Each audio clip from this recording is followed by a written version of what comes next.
Good morning student. तो आज हम करेंगे link relative method. Last time हमने क्या किया था, ratio two moving average method. कौन सा? Ratio two moving average method.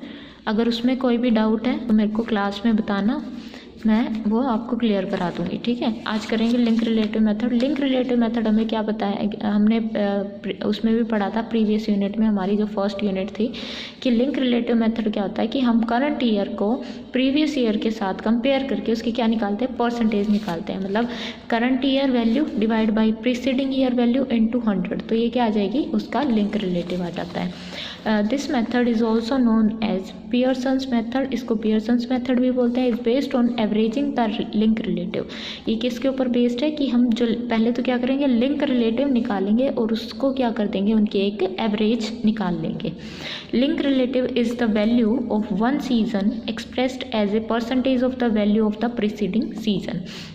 वही है डेफिनेशन आ गई कि लिंक रिलेटिव क्या होता है, ये वैल्यू होती है एक सीज़न की, जिसको हम कैसे एक्सप्रेस करते हैं, परसेंटेज वैल्यू के अकॉर्डिंग एक्सप्रेस करते हैं कि ये परसेंटेज वैल्यू है किसकी, प्रीसीडिंग सीज़न की। ठीक है, मतलब कि क्या है कि करंट सीज़न का प्रीसीडिंग सीज़न के साथ क्या निकालते हैं, परसेंटेज वैल्यू निकालते हैं, वो क्या होता है हमारा लिंक रिलेटिव।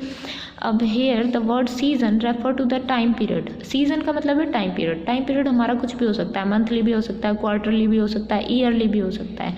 ठीक है, दस मंथली डाटा, अगर हमारे पास डाटा क्या है, मंथली है, जनवरी फरवरी मार्च अप्रैल ऐसे मंथ्स गिवन है, तो हम लिंक रिलेटिव कैसे निकालेंगे, current months value divide by previous month value into 100। मतलब कि अगर हम फैब का निकालना चाहते हैं, मतलब कि हमें फैब का निकालना है, तो कैसे निकलेगा लिंक रिलेटिव फैब का, वो होएगा फैब मंथ की जो वैल्यू थी और जनवरी मंथ की जो वैल्यू है इनटू 100। ठीक है, ये आ गया हमारा link relative, link L R से जिसको हम डिनोट करते हैं। अब इसके बाद देखो स्टेप्स क्या क्या इन्वॉल्व हैं इस मेथड में। सबसे पहले क्या करेंगे हम, convert the original data into link relative. जो हमारे पास डेटा गिवन होगा, जैसे जनवरी फरवरी मार्च अप्रैल मई, ऐसे हमारे पास उसका डेटा गिवन है। किसी भी कमोडिटी का प्राइस, मान लो कि गोल्ड है, गोल्ड का प्राइस गिवन है मंथ के अकॉर्डिंग। ठीक है, उसको क्या करेंगे, उस ओरिजिनल डाटा को लिंक रिलेटिव में कन्वर्ट कर देंगे। लिंक रिलेटिव में कैसे करेंगे, इस फॉर्मूला को यूज़ करके, मतलब कि करंट मंथ की जो वैल्यू है divide by previous month value into 100। Second बोल रहा है कि as in the case of ratio to trend method average the link relative for each month। हम क्या करते थे, रेशियो टू ट्रेंड मेथड में भी क्या करते थे, जो सीजनल इफेक्ट आया हम उसको क्या करते थे, एवरेज लेते थे उसकी, है ना, हर एक मंथ के लिए। तो ऐसे ही लिंक रिलेटिव में भी क्या करेंगे, जितनी भी लिंक रिलेटिव आई उनकी क्या निकाल लेंगे, एवरेज निकाल लेंगे हर एक मंथ के लिए। अगर क्वार्टरली हमारे पास डेटा गिवन है तो डिवाइड बाई 4 कर देंगे, अगर मंथली है तो डिवाइड बाई 12 हो जाता है। ठीक है, मीन और मीडियन यूज़ कर सकते हैं हम इसमें एवरेज निकालने के लिए। जैसे रेशियो टू ट्रेंड में भी हम या तो मीन या मीडियन दोनों में से एक यूज़ कर सकते हैं, यहाँ पे भी मीन या मीडियन में से एक वैल्यू यूज़ कर सकते हैं। मतलब कोई भी एक मेथड हम यूज़ कर सकते हैं एवरेज निकालने के लिए, किसकी, लिंक रिलेटिव्स की। थर्ड बोल रहा है कन्वर्ट द एवरेज मीन और मीडियन। अब जो एवरेज हमने निकाली लिंक रिलेटिव की, उसको कन्वर्ट करेंगे, convert the average link relative into chain relative on the base of the first season. Link relative को अब किस में कन्वर्ट कर देंगे, चेन रिलेटिव में। चेन रिलेटिव में कैसे कि जो फर्स्ट सीजन है उसको क्या लेके, बेस अज्यूम करके। चेन रिलेटिव हम कैसे निकालते थे, for any season is obtained by multiplying the link relative of that season by the chain relative of the preceding season and dividing by 100। आपको पता है कि चेन रिलेटिव जब हमने फर्स्ट जो हमारी यूनिट थी उसमें निकाला था, तो वो क्या होता था कि जो फर्स्ट जो मंथ है उसका चेन रिलेटिव हमेशा क्या रहता है, 100 रहता है। तो अब जो करंट नेक्स्ट ईयर का चेन रिलेटिव जब निकालेंगे तो वो क्या आएगा, मतलब कि जनवरी का हमारा क्या रहेगा, 100 रहता है, हमेशा फिक्स्ड होता है कि जो फर्स्ट ईयर है उसका फर्स्ट मंथ या ईयर है उसका चेन रिलेटिव क्या रहेगा, हमेशा 100 रहेगा। अब जब हम फैब का निकालेंगे तो हम किसकी हेल्प से निकालेंगे, लिंक रिलेटिव की हेल्प से। मतलब कि current year link relative into preceding year chain relative, preceding year chain relative divide by 100, यही फॉर्मूला होता था हमारा, है ना। तो इसने लिखा है कि चेन रिलेटिव हम कैसे निकाल सकते हैं, multiply the link relative of that season by the chain relative of preceding season and divide by 100। कि मतलब अगर मान लो लिंक रिलेटिव है वो हमारा जनवरी के लिए कितना आया 200 आ गया, फेब के लिए 300 आ गया और 400 ऐसे। तो जब चेन रिलेटिव निकालेंगे तो जनवरी के लिए तो हमेशा हमारा क्या रहेगा 100 रहेगा, ठीक है, क्योंकि ये फिक्स्ड होता है। फर्स्ट मंथ के लिए हमेशा जो चेन रिलेटिव रहेगा 100 रहेगा। सेकेंड मंथ के लिए क्या आ जाएगा, जो करंट मंथ लिंक रिलेटिव है मतलब कि 300 into preceding year chain relative, मतलब प्रीसीडिंग ईयर नहीं, मंथ ईयर क्वार्टर जो भी गिवन है डिवाइड बाय 100। तो ये क्या आ जाएगा, इसका फेब के मंथ का चेन रिलेटिव आ जाएगा। अब मार्च का कैसे निकलेगा, 400 multiply by preceding year chain relative यहाँ पे डिवाइड बाय 100 ऐसे निकल जाएगा ये, ठीक है। तो ऐसे हम क्या निकाल लेंगे, चेन रिलेटिव्स निकाल लेंगे। चेन रिलेटिव्स निकालने के बाद हमें क्या करना है, देखो यहाँ पे अब इसने फॉर्मूले बता दिए चेन रिलेटिव के फॉर एनी सीजन। वो क्या हो जाएगा, link relative of that season into current chain relative of preceding season divide by 100। उसी सीज़न का लिंक रिलेटिव उसको मल्टीप्लाई करेंगे किससे, chain relative of preceding season divide by 100। अब जो चेन रिलेटिव है फर्स्ट सीजन का हमेशा क्या लेते हैं हम 100 लेते हैं, ये बात मैं आपको बता चुकी हूँ। दूसरा बोला है कि 10 for the monthly data chain relative of first season for January is to be 100। मतलब जनवरी मंथ के लिए हमेशा जो चेन रिलेटिव रहेगा वो क्या रहेगा 100। जैसे कि हमने यहाँ लिया था कि जनवरी मंथ के लिए हमारा जो चेन रिलेटिव रहेगा हमेशा 100 रहेगा। फेब्रुअरी मंथ के लिए क्या आ जाएगा, link relative of Feb into chain relative of Jain divide by 100, जैसे यहाँ निकाला था।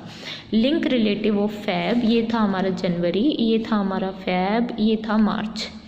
तो लिंक रिलेटिव ऑफ फेब ये हो गया 300 multiply by chain relative of January कितना है 100 डिवाइड बाई 100, तो क्या आ जाएगा चेन रिलेटिव ऑफ फेब्रुअरी। ऐसे ही मार्च के लिए निकाल लेंगे, link relative of March into chain relative of Feb divide by 100, तो वो क्या आ जाएगा चेन रिलेटिव ऑफ मार्च। ठीक है, तो ऐसे निकाल लेंगे हम कहाँ तक, दिसंबर तक। दिसंबर तक निकाला तो क्या आएगा, दिसंबर तक निकालने के बाद हम क्या करेंगे, जनवरी के लिए फिर से चेन रिलेटिव निकालेंगे।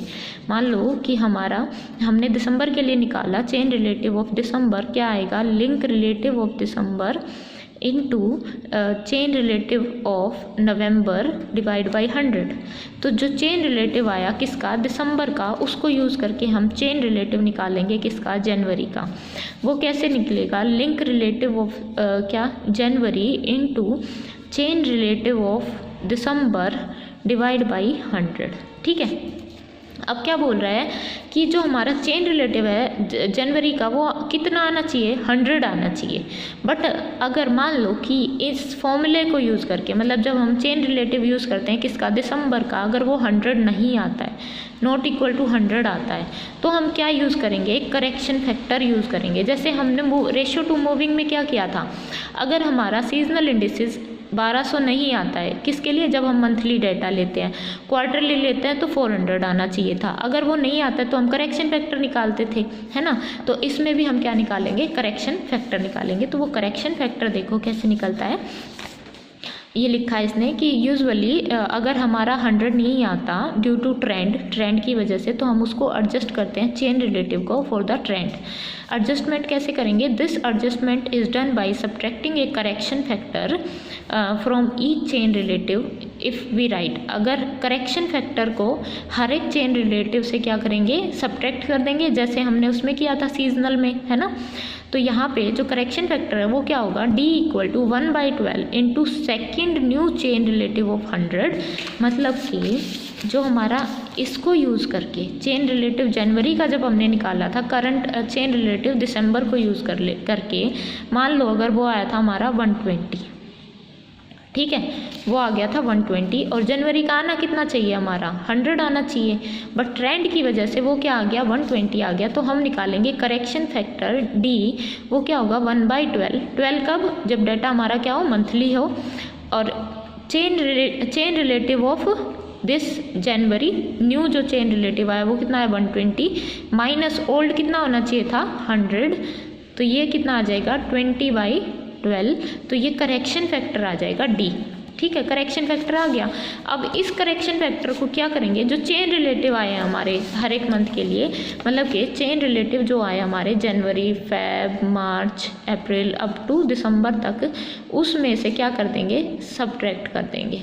ठीक है, उसमें से करेक्शन फैक्टर को क्या कर देंगे, सब्ट्रैक्ट कर देंगे। तो हमारे पास क्या आ जाएगा, एडजस्टेड चेन रिलेटिव आ जाएगा, एडजस्टेड चेन रिलेटिव आ जाएगा। तो ये यही बोल रहा है कि this adjustment is done by subtracting a correction factor from each chain relative. और चेन रिलेटिव का फॉर्मूला ये होता है, चेन रिलेटिव निकाल लिया, डी इक्वल टू, मतलब ये एडजस्टेड फैक्टर आ गया हमारा, करेक्शन फैक्टर निकाल के, मतलब ये एडजस्टेड फैक्टर आ गया डी, है ना, सॉरी करेक्शन फैक्टर आ गया डी। इस डी को सब्ट्रैक्ट कर देंगे हर एक वैल्यू में से, हर एक मंथ की जो चेन रिलेटिव वैल्यू है उसमें से कर देंगे। ठीक है, finally adjusted the corrected chain relative to total 1200 by expressing the corrected chain relative as percentage of the arithmetic mean, the resultant given the adjusted monthly indices of the seasonal variation। फिर क्या मिलेगा, हम उसको arithmetic mean निकाल लेंगे, वो जो chain relative की परसेंटेज आएगी उनका अरिथमेटिक मीन निकाल लेंगे, जो हमें क्या देगा, सीजनल वेरिएशन दे देगा। ठीक है, तो ये हो गया, ये मेथड था हमारा। इसके बेस पे हम क्वेश्चन भी करेंगे। पहले इसकी मेरिट्स और डीमेरिट्स देख लेते हैं। मेरिट्स क्या है, the link relative average together contain both the trend and cyclic components. Link relative में कौन कौन से होते हैं, ट्रेंड होते हैं और साइक्लिक कंपोनेंट्स होते हैं, दोनों कंपोनेंट होते हैं, ट्रेंड भी और साइक्लिक भी। Although the trend is subsequently eliminated by applying the correction of the method is effective only if the growth of the constant is constant amount or constant rate। तो ये बोल रहा है कि जो ट्रेंड आ रहा है उसको एलिमिनेट कर सकते हैं हम, कैसे, उसमें करेक्शन करके। वो करेक्शन कब हो सकती है, जब अगर जो ग्रोथ हो रही है ना उस ट्रेंड में, वो किससे हो, एक कांस्टेंट अमाउंट से। अगर ट्रेंड में कांस्टेंट अमाउंट से ग्रोथ हो रही है तो उसको एलिमिनेट कर सकते हैं हम, किससे, करेक्शन फैक्टर से। ठीक है, if the assumption of linear trend is valid, और यहाँ पे क्या होना चाहिए, लीनियर ट्रेंड की अजम्पशन क्या होनी चाहिए, वैलिड होनी चाहिए। सेकंड बोलता है जो मूविंग एवरेज मेथड है, जो हमने सिंपल मूविंग एवरेज मेथड निकाला था, उसकी जो कैलकुलेशन है ना वो सिंपल नहीं है, इसलिए ये जो मेथड है लिंक रिलेटिव का, इसको हम यूज़ करते हैं। So readily adaptable as other of the construction of some or more complex type of seasonal movement, the actual computation of link relative method are much less extensive। तो जो link relative method की calculation है वो ज़्यादा कम्बस्टम नहीं होती, इसलिए हम क्या यूज़ करते हैं, इसको ज़्यादा यूज़ करते हैं। मूविंग एवरेज मेथड ज़्यादा कैलकुलेटिव होता है, इसलिए उसको कम यूज़ करते हैं। This method utilise data more completely than moving average method. अब मूविंग एवरेज मेथड में हम डेटा लेते हैं तो फर्स्ट 6 मंथ का डेटा और लास्ट 6 मंथ का डेटा क्या हो जाता है, एवरेज आउट हो जाता है ना हमारा, वहाँ पे हम उसको एक्सक्लूड कर देते हैं। बट यहाँ पे क्या होता है कि ये बहुत कम डाटा को क्या करता है, एक्सक्लूड करता है, मैक्सिमम डाटा को ये क्या करता है, यूटिलाइज करता है। एक्सक्लूड इसमें सिर्फ होता है जो हमारा फर्स्ट लिंक रिलेटिव आता है, क्योंकि जब चेन रिलेटिव हम निकाल रहे हैं तो हम क्या मान के चल रहे हैं कि जो हमारा फर्स्ट चेन रिलेटिव होता है वो हमेशा कांस्टेंट रहेगा 100 के इक्वल। तो सिर्फ इसमें जो फर्स्ट लिंक रिलेटिव है वो क्या होता है, एक्सक्लूड होता है, बाकी का सारा डेटा इसमें क्या करते हैं, यूटिलाइज करते हैं। ठीक है, तो ये था method chain base link relative के ऊपर। इसके बाद इसका एक एग्जाम्पल है, वो हम करेंगे नेक्स्ट लेक्चर में।